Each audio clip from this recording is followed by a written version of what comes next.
So I thought it would be fun to do another story today, and I have one of the sea turtle's favorite stories.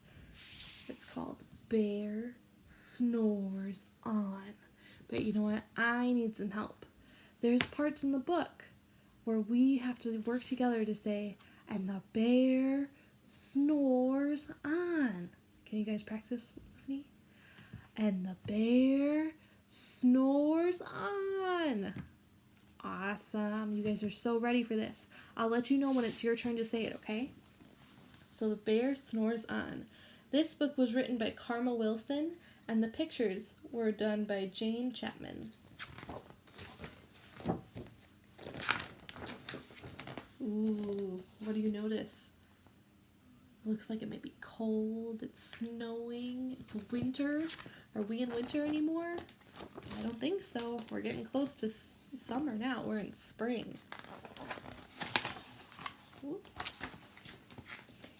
In a cave in the woods, in his deep, dark lair, through the long, cold winter, sleeps a great brown bear. Cuddled up in a heap with his eyes shut tight, he sleeps through the day and he sleeps through the night. The cold winds howl and the night sounds growl. All right, this is your turn. But the bear snores on. Awesome.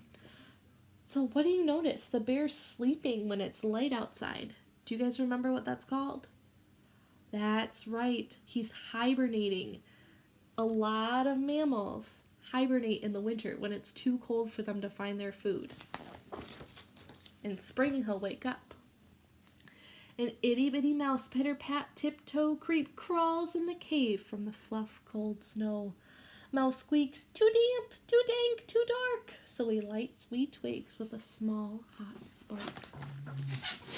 The coals pip-pop and the wind doesn't stop. Ready? But the bear snores on.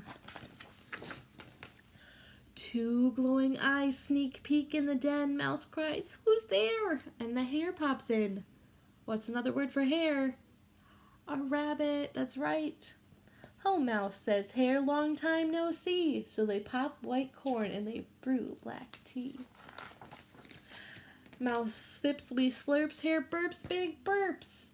But the bear snores on. That's great. You guys didn't need a reminder that time. A badger scuttles by, sniffs, snuffs at the air. "I smell yummy yums, perhaps we can share." "I've brought honey nuts," Badger says with a grin. "Let's divvy them up, cozy down and dig in." And they nibble and they munch with a chew, chomp, crunch.